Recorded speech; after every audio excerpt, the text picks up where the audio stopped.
This is the Venturing Angler Podcast. I'm Tim Harden. In this episode, sponsored by Sightline Provisions, we're chatting with Matt Heron about fly fishing in the Sierras around Truckee, California. Let's chat with Matt.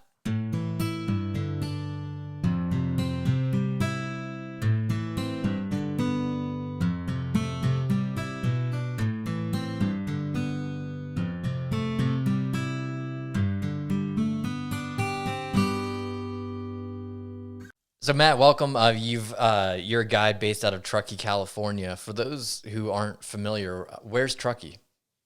Yeah, thanks for having me on. First of all, I really appreciate it, Tim. This is going to be a fun chat for sure. But for those of you that aren't familiar with Truckee, California, the closest city to us would be Reno, even though that's on the Nevada side. Our business is based on the California side. But yeah, we're on the north shore of Lake Tahoe and, about an hour and a half from Sacramento and maybe 3 hours from San Francisco. So we're up in the mountains at about 6,000 feet, and it's a pretty special place, that's for sure. So that's great. What waters are in your area? Yeah, so we specialize on the Truckee and Little Truckee. The Truckee is kind of your classic Western freestone. Even though a lot of the water in it is dam controlled, it doesn't fish like your classic tailwater. It is more of a freestone. The flows are very controlled by Mother Nature. But, a lot of anything from slow riffles to fast bouldery pocket water down in the canyon. The Little Truckee, however, is our kind of famous tailwater in our backyard. It's only about 3.5 miles long. It fishes more like a spring creek than it does a true tailwater. Very slow, low gradient, very clear water, big fish, but exact presentation, small tippet, small flies. But that's kind of our claim to fame. But between my wife and I, who runs the other half of the business, we book anglers all over the place. Pyramid Lake, the Nevada side of the Truckee, the Carson. We run a bunch of smallmouth bass trips. But, our home base is the Truckee and Little Truckee. So, and Truckee's, a pretty cool, iconic Western mountain town. At high altitude. It's got some of the best skiing in the world. Squaw Valley is what, like 10 minutes from Truckee? Yeah, pretty much. Yeah, 10, 15, exactly. Yep. You guys get a lot of, there's great scenery and also, obviously good snow. So with respect to since the snow's coming up now, usually I bring up seasons later, but is it a pretty seasonal river? I know it's a tailwater. So the Little Truckee is the tailwater. The Truckee is a freestone, but typically on a normal year, it fishes really well year round. Because it's a freestone, don't get me wrong, in August can be kind of a grind. Water temps get warm. There's less bugs. It's low and gin clear. If you like to sight fish, it can be one of the few times a year you can sight fish the Truckee. But typically, it's not seasonal. It is a very good year round fishery. Winter fishing, as you mentioned, with the ski industry, we get a ton of snow here. Unfortunately, that wasn't the case this year, which we can kind of get into the drought conditions at some point during the interview here. But typically it fishes really well year round. We love fishing in the winter. The fish tend to be bigger, but less numerous, less people. If you can deal with high 30s water temps and snow, it can be an amazing place to get out in the winter. But, like any fishery, we love the spring and the fall. We love early summer. That's when our bugs really start to pop, which is what's happening right now. But, and then the Little Truckee, which is of course dam release, that one is definitely not seasonal. It fishes well year round, very stable water conditions, very stable water temperatures, bugs year round. Because it's only 3.5 miles long, it has very easy access. So the negative with the Little Truckee is it absolutely gets hammered with people. It can get really busy over there. You can't really escape the crowds, quote unquote. Yeah, well, it strikes me, and maybe I've had weird days that the Little Truckee and the Truckee are extremely close to each other, obviously, but also very, very different waters. I think one day I just got completely schooled on the Little Truckee and then went over to the Truckee and caught like 8 trout in a very short amount of time. There you go. Right. Is that normal there? I would say, well, there's a few, it's a hard thing to answer. So I would say that can be normal. Most people, truthfully, so the joke is the nickname of the Truckee is the Toughie or the Tricky, depending on who you talk to. Many people consider one of the most challenging freestone rivers in the country. I mean, people can work their butts off for fish. The same goes for the Little Truckee. You know, it's all about presentation and where those fish are. We see a lot of people that are fishing water, you know, that don't even have fish in it. It's like it's shallow and clear. Like, just look where you're casting. Like, there's no fish there, right? Obviously, you're not a normal tourist that comes up here. You've been fishing forever. You know the deal. But sometimes the rivers just flip like a switch. One will fish really well and one will fish really tough. You know, I would say most people avoid the Little Truckee because they would get their butts kicked a little bit more over there than the Truckee. So I would kind of say what happened to you can be the norm depending on conditions and, you know, bugs and all that kind of stuff. So, but to hear you caught 8 in a short amount of time on the Truckee, like, that's the real deal. That's legit. Well, so you were on them. That was the river was firing for sure. The next morning I caught 0. And so there's the Truckee for you. Exactly. So. And there's the Little Truckee has got reservoirs on each end of it, correct? Correct. So assuming we're talking about the middle section of the Little Truckee, which we are, sometimes it actually gets confused with the lower section. There's actually 3 parts to the Little Truckee. There's what's considered the upper that flows into Stampede, which is the upper reservoir you just mentioned. Then there's the famous section, which on paper, like if you look at a map, it's actually the middle section. That's the famous tailwater section that's like 3.5 miles long, give or take. That flows into Boca Reservoir. And then on paper, there's actually the lower Little Truckee, which is like this little mini section that comes out of Boca and flows into the Truckee. Even though on paper that's a tailwater, it's very inconsistent flows up, down. It can get so shallow, the water temps can actually get really high, which is what we're running into currently. But typically when you hear people say, oh, I fished the lower section of the Little Truckee, on the map, it's not really the lower, but commonly within fishing circles, the lower section is the famous 3-mile kind of tailwater section with, you know, a bunch of wild fish and good hatches, that kind of stuff. But yeah, you're exactly right. It's wedged between 2 reservoirs. The upper one is Stampede, which is absolutely huge, at least for Truckee reservoir standards. It's not like Folsom or anything. Some of the huge, you know, Shasta, whatever. And then below it is Boca Reservoir, which is quite a bit smaller. So. What are some of these big hatches and events that you look forward to throughout the year? Yeah, so right now, who knows when people are going to listen to this, but we're looking at, you know, mid-June on paper. With the drought, things are a little early this year. So we're actually looking at like early July conditions. So for both rivers, to keep it simple, our green drakes are just getting going. We love those. Are huge mayflies. It's the biggest mayfly we have in the area. All different sizes of caddis, tan and olive, anything from like big 14s, 16s are the norms. There's some micro caddis around that are really tiny. Our PMDs are firing. That's kind of our size 16. Depending on where you are, the color can kind of change from like a pinkish to a creamsicle to almost a yellow. So you kind of have to have 3 colors on you if you're fishing dries anyway. Our yellow sallies are firing. We've seen a few golden stones. We haven't seen any nocturnal stones yet. Obviously, there's kind of midges year round. That's not really a seasonally specific bug. What am I missing? Non-bug wise, Truckee's world famous for its crayfish. So we fished a lot of crayfish patterns kind of from May through the fall. You don't see too many around in the winter. And then, you know, your terrestrials, ants, beetles, grasshoppers. It has been insanely windy the first 2 weeks of June. So the terrestrial kind of thing has been a little bit better than usual for this time of year, because those poor bugs have no chance with the ripping wind we've been having. They're just getting blown into the river constantly. So yeah, it's a good time of year for bugs to hatch as right now. Wow. How big are, you mentioned size of these fish, how big are some of the fish that are in these waters? Yeah.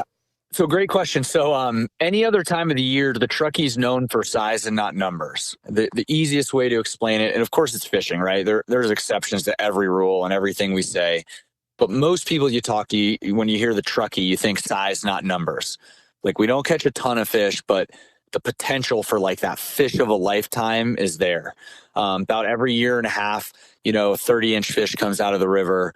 I think last spring, a fish that was like 32, 33 came out of the river.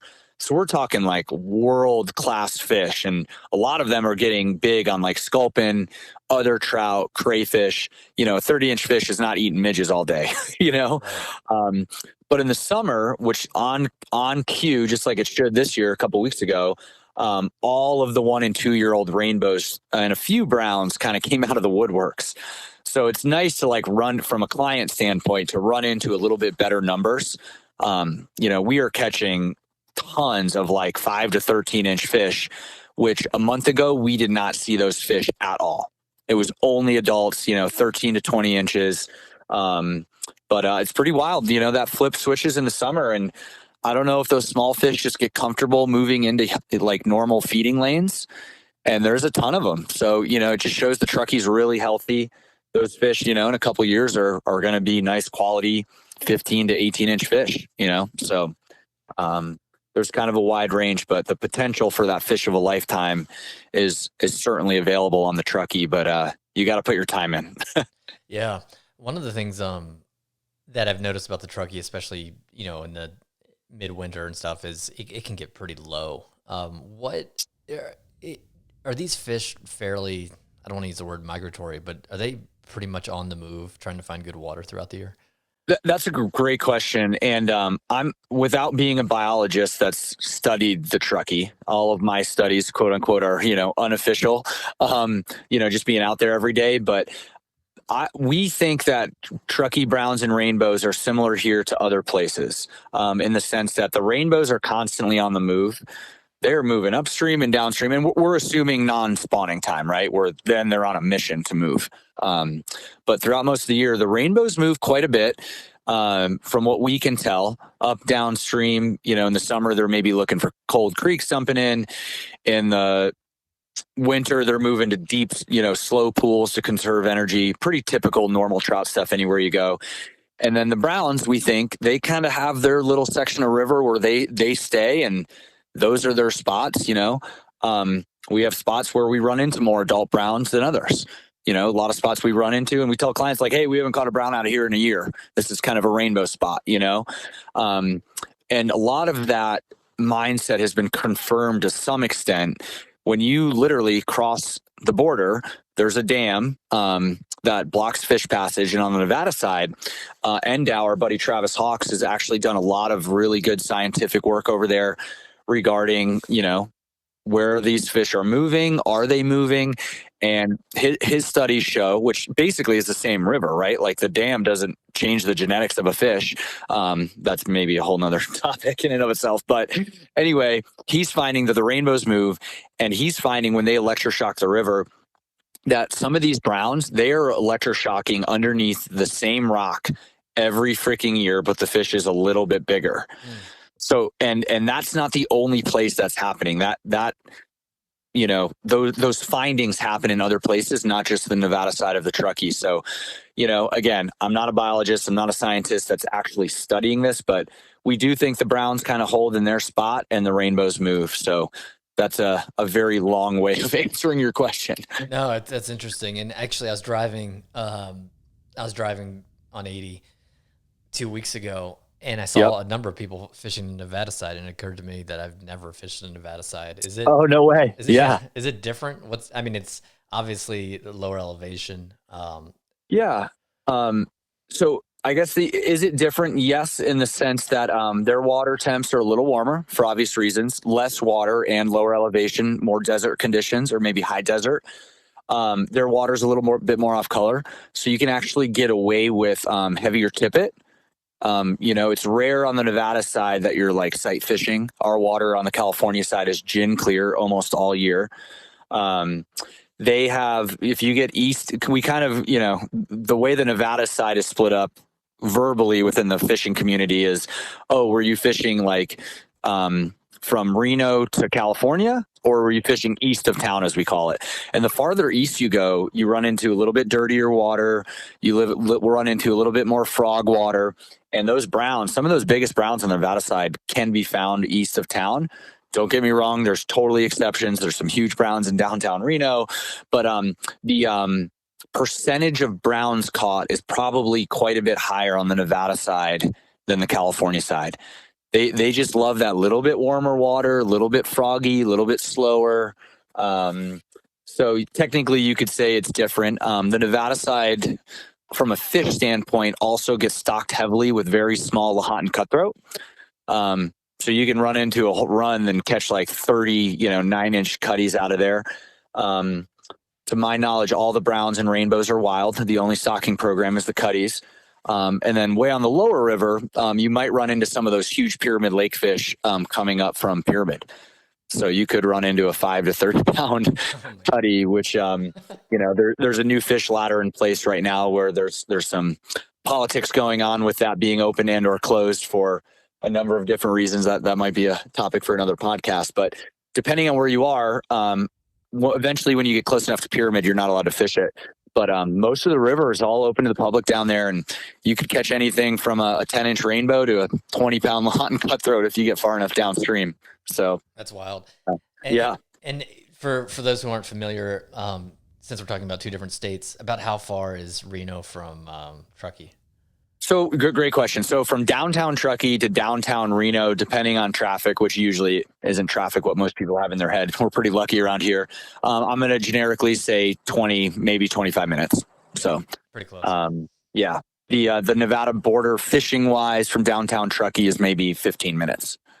So, and that's where that whole stretch entering Nevada is what we call the canyon stretch. Fast, bouldery pocket water. There's some nice, smooth, calm runs and stuff like that. But, from, again, a fishing, a verbal standpoint, how we communicate with other anglers, we call that stretch the canyon. So that's a good way to put it. And it does, a lot of it, even on the little Truckee, when you first go into it, does seem like you're in a canyon. And that's a nice part of the landscape. Yeah, for sure. The little Truckee is super unique. You pass the lake and then the inlet, and then you get into the mini canyon where there's, small canyon walls on each side of you. And then you get to the meadow stretch, and then it goes up to the dam. So yeah, it's like 3 different parts to the little Truckee. It's kind of cool. Yeah, it's like, the canyon could be like Cheeseman Canyon in Colorado, and then the meadow stretch is almost like, you described it like a spring creek. It's similar in the way people approach it to like the Henry's Fork even, where it's like this, it's kind of flat, even though you're at altitude and everyone's sort of plotting their moves. Yeah, for sure. And as far as gear, as gear goes, because I'm sure you guys get a lot of people who are just passing through or might be on a family trip, who aren't, fishing these rivers routinely. What gear do you recommend? Yeah. So great question. You kind of hit the nail on the head. We even, as much as like you and I and the fishing community consider Truckee like a hub of trout fishing, like in the big grand scheme of things, we are by far a tourist destination first. And you hit the nail on the head. Like people come here and they're like, Matt, hey, we want to golf one morning. We want to go to the lake one morning. We want to go skiing one morning. We want to fish one morning. So like usually fishing isn't like the first thing. It's one of many things. So because of that, we deal with a very beginner friendly demographic here, right? A lot of families, a lot of tourists that, are trying fly fishing for the first time. So with the gear that we typically provide, or at least me, and we have a huge crew of awesome guides that, everyone has their own routine, just like anywhere. But my big thing is, the classic 9-foot 5 weight around here, which is sold, by most fly shops around the country. On the Truckee, I prefer that to be kind of only a dry fly rod. Whether you're throwing, green drakes, like a big mayfly, or like little size 20 BWOs or betas, whatever. And then if we kind of stick with the dry fly thing, you go up a step. We do a lot of hopper droppers sometimes with like 2 tungsten beads. In that instance, if that's like part of your game and what you like to do, I'm a big fan of 10-foot rods, like a 10-foot 4-weight. Can handle a huge bushy hopper, or maybe a chubby Chernobyl or something like that with 2 tungsten beads. You're going to have a lot more fun and ease of casting with a longer rod when you're throwing those really heavy dry fly rods. And truthfully, at that point, you're almost nymphing if you're throwing 2 heavy tungsten beads under a hopper, right?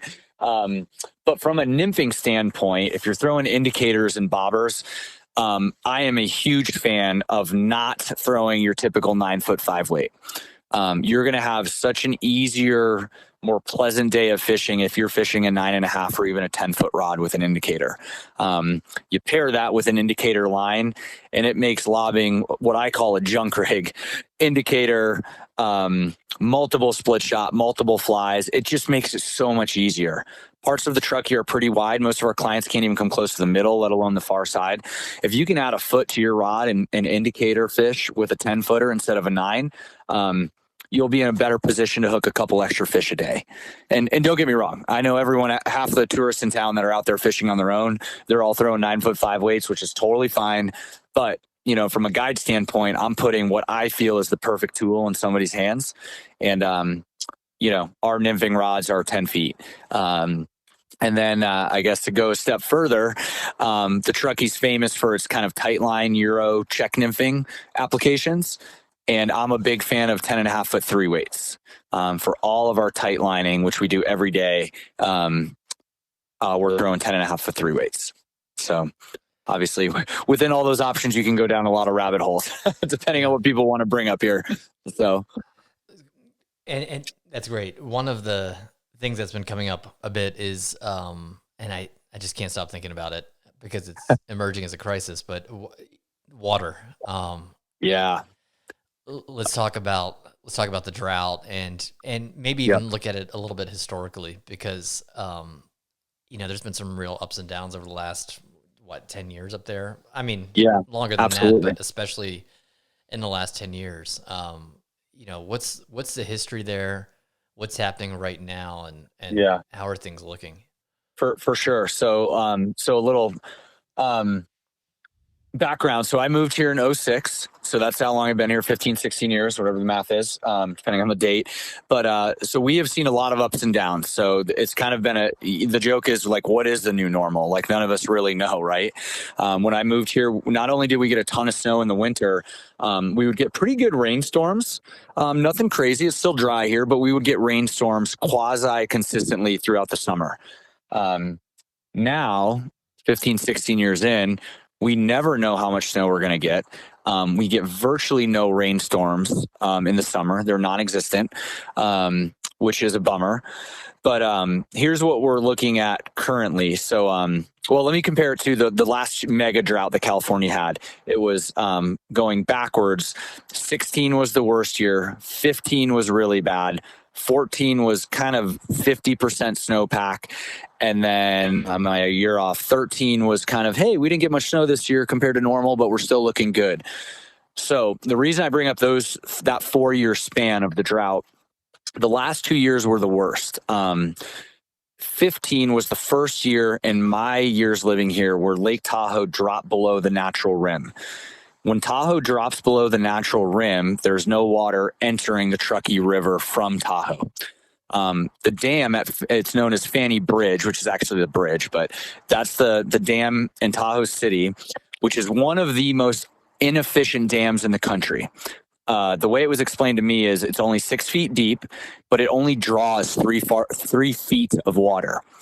So you're looking at the 11th deepest lake in the world, and it only draws the top 3 feet of water from it.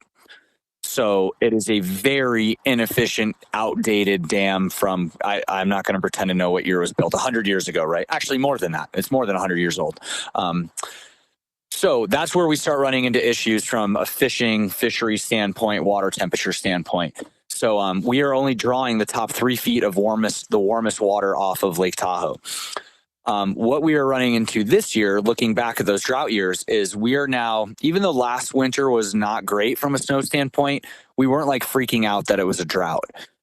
This year, it's like, okay, this is year 1 of the drought. Why in the freaking world is Tahoe dropping below its natural rim when last time it took 3 years for that to happen, right?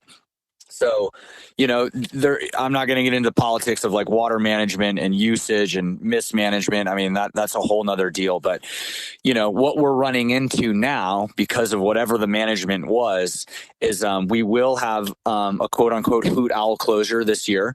All of our bookings in August, my wife has been telling everyone like, hey, we're going to fish you, but it probably won't be on the Truckee. We're fully expecting the river to be completely closed then. And we can get into the hoot owl and temperature thing in a bit. But the biggie hit long term, and I don't want to sound like Debbie Downer from a business standpoint. We're kind of prepping for the worst and hoping for the best. The lake is projected as of last week to be below the natural rim in October. So the bummer there is the river is going to close once it hits 68 degrees for fishing.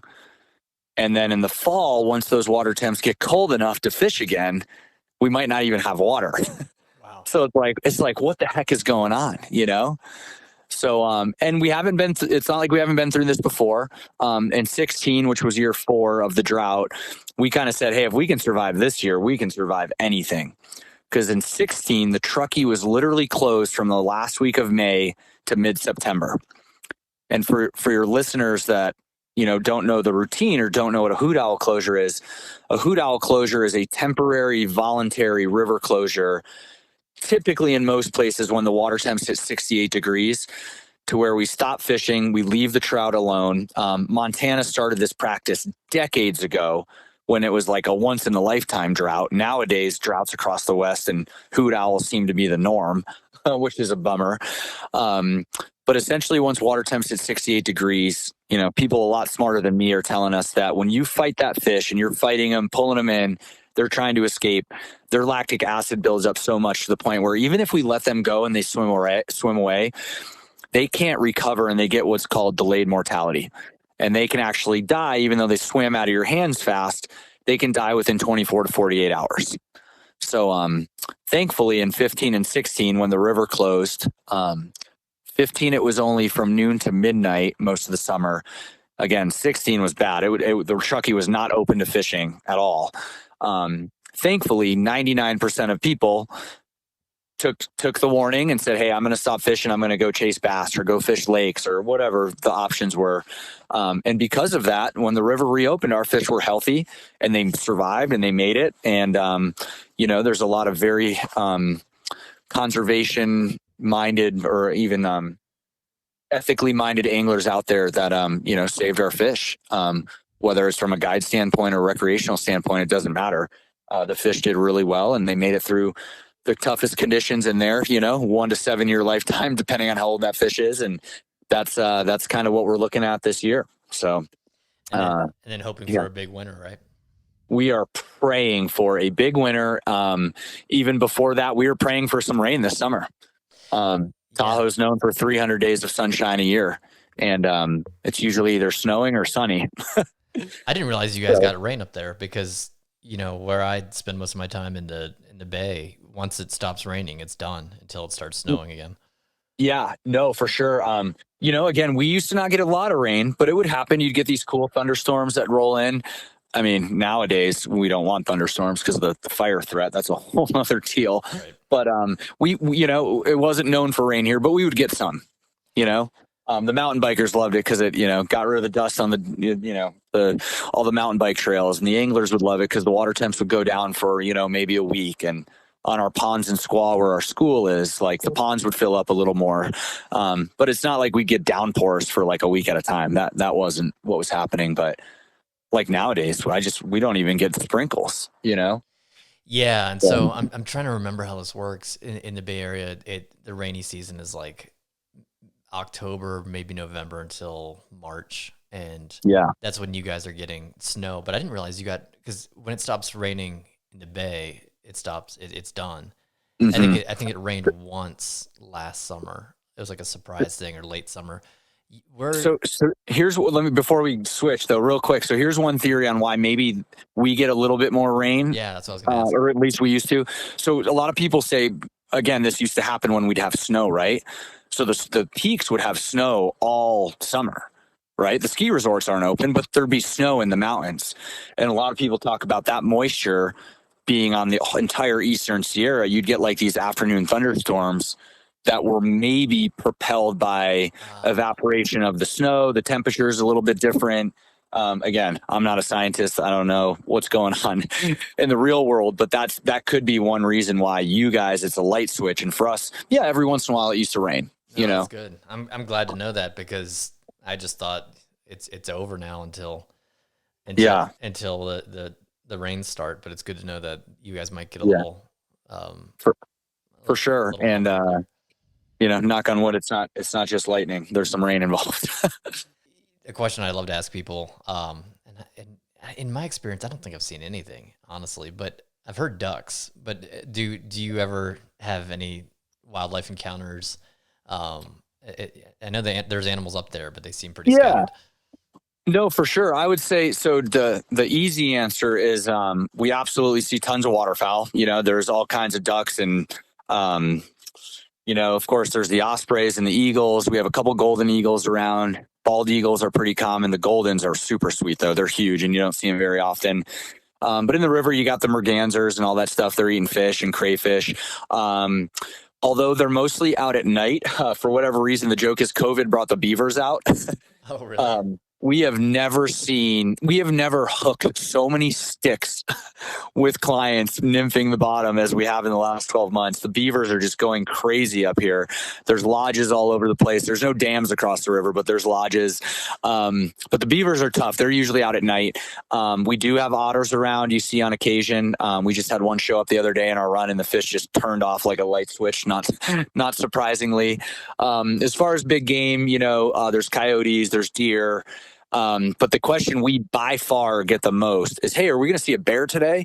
Tahoe is famous for its black bears. I mean, they're not all black, but genetically they're black bears. They come in cinnamon and brown and black, and there's even a few gold bears. The bummer is, as many as there are here, and they are freaking everywhere. I've seen one bear in 16 years on the river. Wow. The bummer is they at this point are so trained to be in the neighborhoods and in town to eat the garbage and get into cars and just kind of cause a mess everywhere. They are not on the river where they're supposed to be, at least with any numbers, right? They're all around the lake. They're in Truckee. They're in Kings Beach, all the towns, South Lake, Squaw. But yeah, I will say Florestan and Fair Rat are two of the exits down in the canyon that, of course, are very well known and get fished all the time. Although I've not seen a bear down there, there are signs of bears everywhere. So I don't know if they're out at night doing their thing, but big picture, we do not see a lot of bears, which is kind of a bummer. They're pretty harmless. They don't mess with people. You just yell at them and they run away. But it'd be cool to see bears with clients every once in a while. But you don't need pepper spray like you do in Alaska or Yellowstone or anything like that. Yeah, my brother lives somewhere on the way from Truckee to South Tahoe, and he's got bears in his yard almost every day. And, there you go, right? And I'm sure you probably saw the video that was out a couple of weeks ago of the bear going into the convenience store. Oh, I totally did. Yep. That wasn't too far away, was it? No, that was on the North Shore. Yeah, okay. I want to say that was like Kings Beach or Tahoe City, maybe. So our fly fishing school is at Squaw Creek, which is in Squaw Valley, right next to the famous Olympic mountain that you were talking about earlier. And oh my gosh, there's so many bears in Squaw. They swim in the pool at the resort, the sliding doors, they'll like walk right in, because the doors open automatically by motion. It's just crazy. They just kind of get into everything. And again, thankfully, they're not dangerous for the most part. Nobody's going to mess with a mom and her cubs, of course, but the joke is they're kind of like big raccoons. Yeah, that's true. Well, you just mentioned your school. So I'd love to hear more about your guide service, school, and any other projects you're working on. Yeah, absolutely. So big picture, we sell ourselves as a school and outfitter. The outfitter we've kind of touched on a bit. We run the normal half and full day guide trips all around Lake Tahoe, even Pyramid Lake during that season. A few of our guides transition from the Truckee to Pyramid for kind of the fall through spring season. But full and half day guide trips. Every once in a while, somebody wants to be put in a boat, so we'll row you around, one of the lakes or reservoirs. Our good friends at Tahoe Fly Fishing Outfitters in South Lake manage Sawmill Lake, which is a private 10-acre fishery in town. We're super lucky they allow us to book it, and we bring clients up there too. But Truckee, Little Truckee, Carson, Pyramid, Nevada side of the Truckee. The Nevada side, we even run some float trips over there, flows permitting. But we do those all year. They never stop. Obviously, May through September, we're cranking. But the new norm with Truckee, with everyone moving up to their second homes now with COVID, there's a lot more people here year round.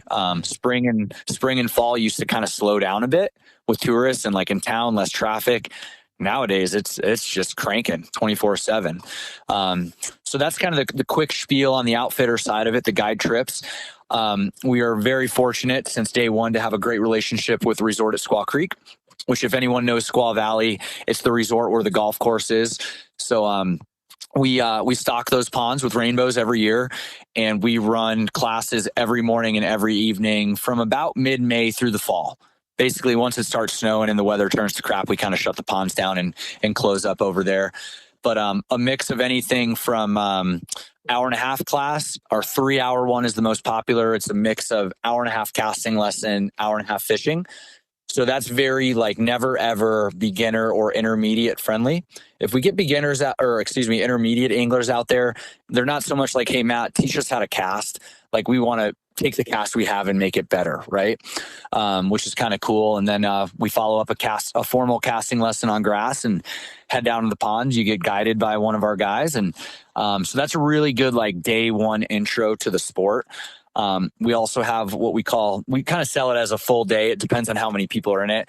We also have an A to Z school, which is, we do PowerPoints on all of the gear, reel, lines, rods, like why you want this rod and not that one, and what's the best rod for you. And we do presentations on the bugs and, hey, here's the real bug, here's the fake one, here's what fly selection is and matching to hatch and the life stages. And we don't do a lot of multi-day schools unless it's specifically requested. And the bummer with that is, again, I mentioned our demographic. People are kind of turn and burn, right?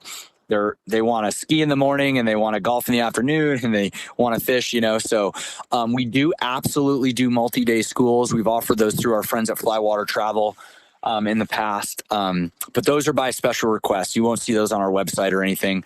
Every once in a while, you get a group that'll come up for the week and they're like, hey, we want to do like an A to Z 3-day program. And me and my guys were like, awesome. We don't get to do that very often. Like, let's make it happen, So those ponds are great. You're going to hook your first fish. You might catch some fish on dries. You might catch fish stripping streamers. You might catch fish under an indicator. So teaching is our passion. And our number one booking by far is combining that 3-hour class with a half or a full day on the river. So we kind of joke, it's like going to the driving range first, getting warmed up, and then you head to the river and try your luck in the big leagues, quote unquote. So that's great. Yeah, teaching is my passion.